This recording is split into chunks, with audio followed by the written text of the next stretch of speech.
Hello, everyone, and happy Canada Day, as you can tell. I couldn't tell. I'm embracing the red today. If I had known, I would have gone all America, all up in here with the fourth coming. You know we don't allow guns on the walls in this stream. Bald eagle that you have on my head on the thumbnail. Yes. Well, you said you wanted a bald eagle, so I gave you a bald eagle. Actually, to be completely honest, I tried to do the Captain America uniform, so that'd be like Captain Canada versus Captain America. Yeah. Searching for women Captain America costume is not a safe search for work. And now IT's watching you. Well, I whoa, close. Yeah, no, that wasn't a good idea. So I kind of gave up. Plus, I need more pictures of you so I can cut you out of the background. And yeah, fine. For me, it's easy. I just turn on my camera.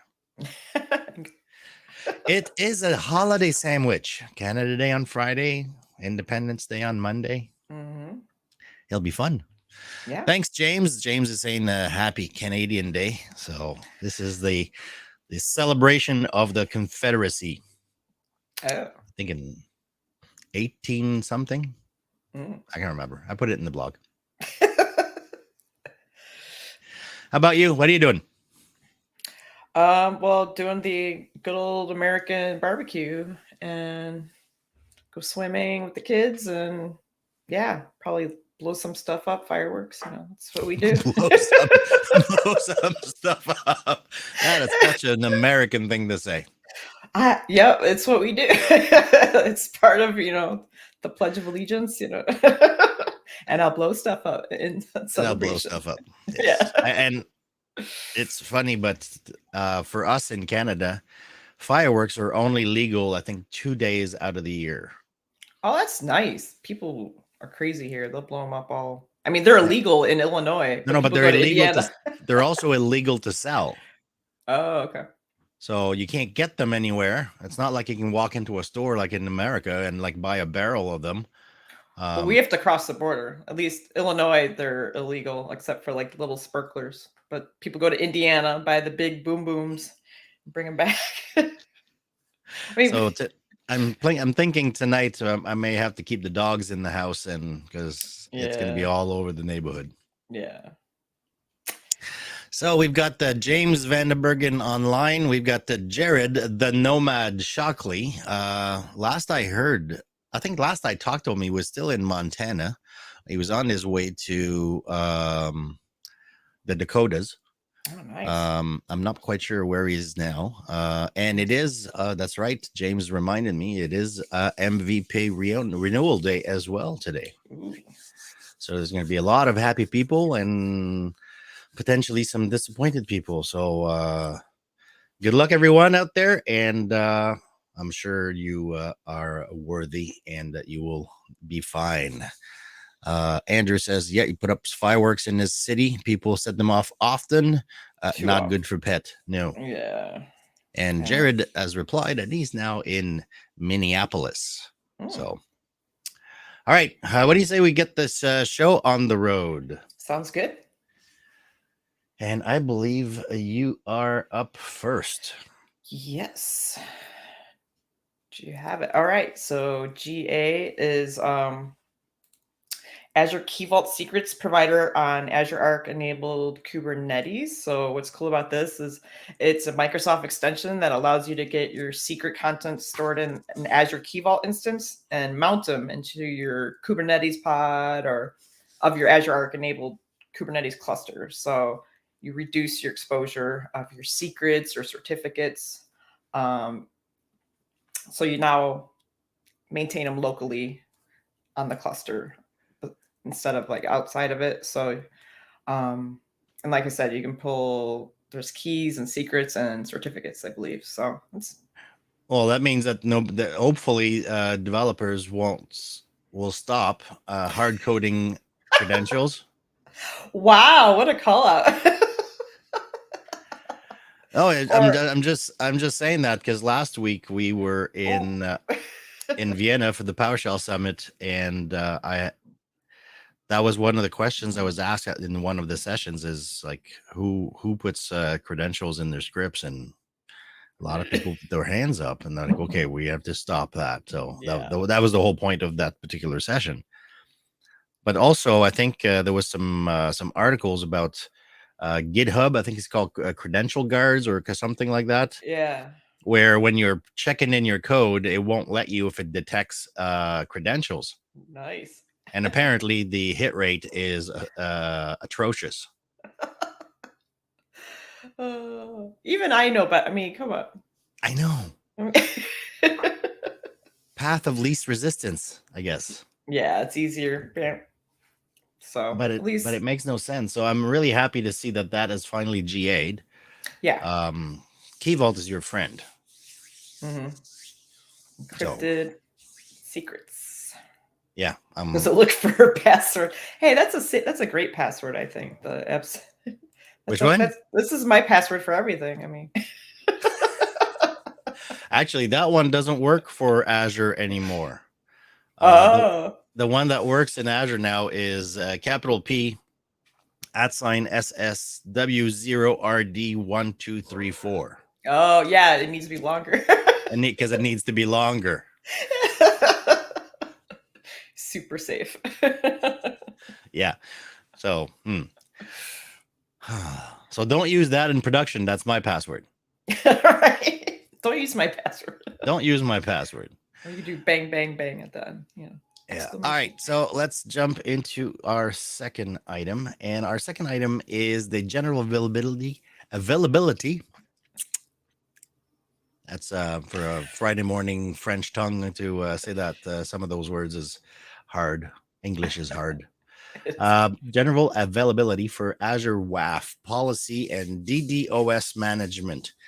So what that really means is that now your firewall manager supports actually blanket policies about all of your firewalls or your WAF, so your Windows application firewalls, to basically load and apply a standard policy or a policy of your choice and a DDoS policy, a protection policy across all of your endpoints in one word. So it's a very easy way to deploy and configure policies across your entire workstation.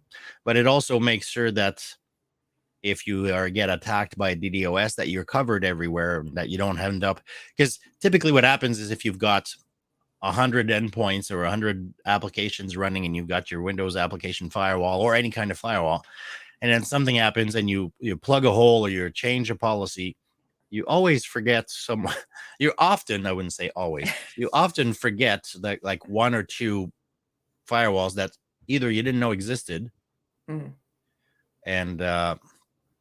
they're not protected. It's kind of like the case of what we experienced this week with the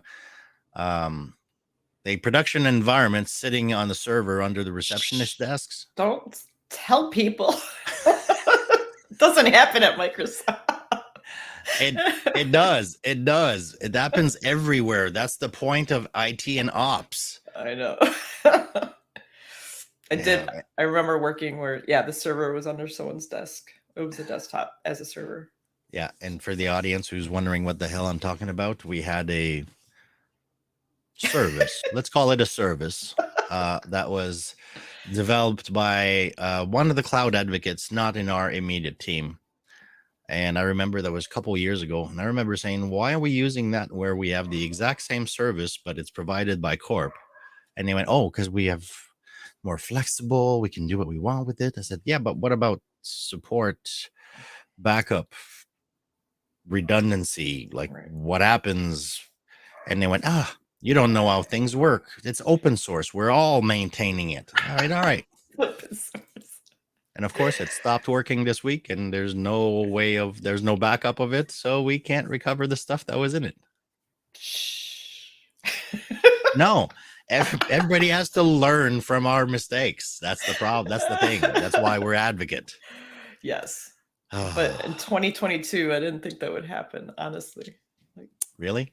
Well, I mean, you and I have been around the block in this realm of IT for a long time. I didn't think people still do that. It's like putting your password in the code. Yep. And that's why we have Key Vault now, and that's why we have global policies for WAF or password manager for WAF policies and DDoS policies. So use them. And better yet, go check the website, our blog, itopstop.com. Check out the article, and there's lots of links in there for you to explore a little deeper how you can use that technology. And while you're at it, hit that like button and subscribe. You need the like ting, ping, Ting. Yeah, I know. I gotta make the overlay for that. Yeah. All right. So next item for you. Bring it. There's go. Yeah. Public preview, multiple backups per day for Azure VMs. What does confuse me is they say multiple backups, but it's multiple snapshots. So are they really backups? I mean, no. But if you read the article, which I expect everybody will, yeah, it does say that it's multiple backups per day, but it's a lot shorter in terms of retention. Yeah. So it pretty much, you can use an enhanced policy to make multiple snapshots a day and have a low recovery point objective as low as 4 hours, I believe.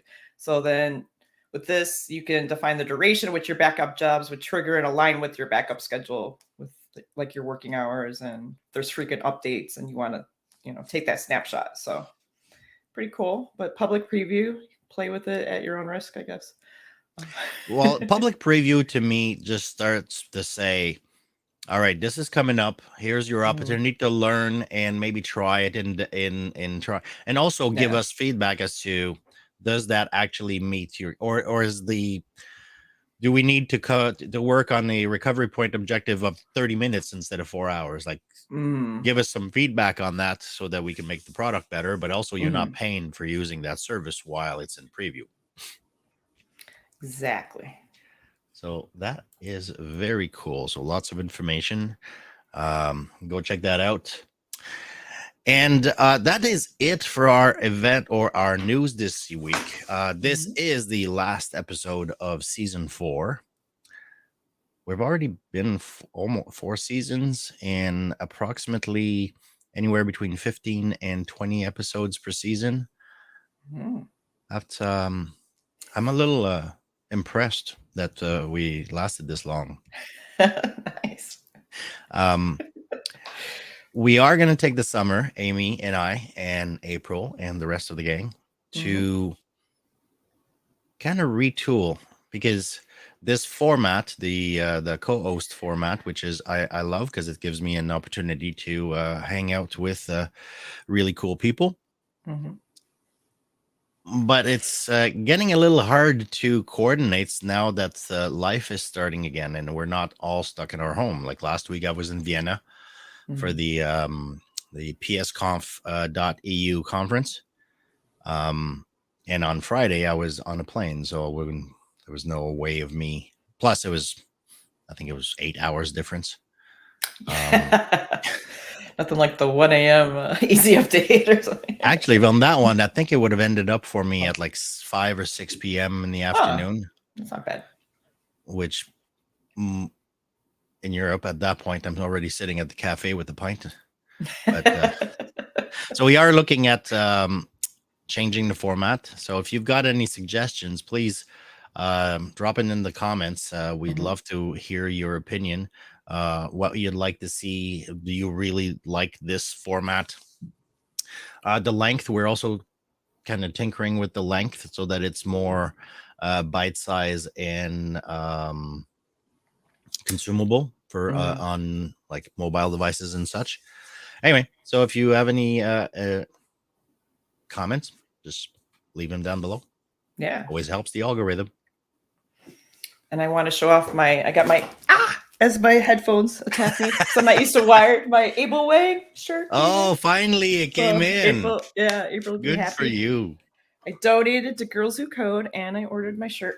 So yeah, I have to ask April how much we ended up getting for that, because we had a couple of corporate vice president that were going to match, and Microsoft as a whole was matching. Yeah, like a 10K match from So yeah, we had the opportunity, I think, to get like $40,000 or $50,000 to give the girls a code. So That's in pretty memory cool. of Abel. So that would have been really cool.